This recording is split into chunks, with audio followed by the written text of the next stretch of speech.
কৃষ্ণা রাধে রাধে। মুম্বাই থেকে দীপঙ্কর তার প্রভুদের জন্য এই জুয়েলারিগুলো পারচেসিং করেছেন। উনি টাইটেল দেয়নি, তার জন্য আমি নামটাই ধরে বললাম, কিন্তু কিছু মনে করবেন না।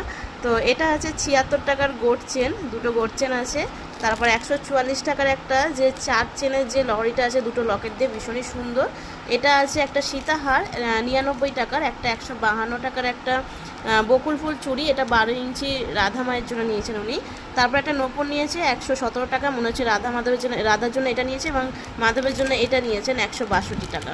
এগুলো পায়ের নূপুর আছে, ঠিক আছে।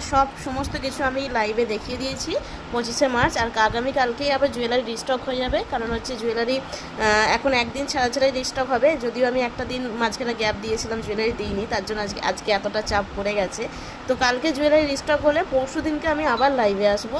যারা পাচ্ছেন না কোনো জিনিস তাদের জন্য বলছি, যেগুলো পাচ্ছেন সেগুলো নিয়ে রাখবেন, আর যেগুলো পাচ্ছেন না আগামীকাল এলে আমি পরশু দিনকে আবার জুয়েলারিগুলো দিয়ে দেবো একসাথে, কিন্তু একটা ডেলিভারি চার্জে কিন্তু আপনারা নিয়ে নেবেন।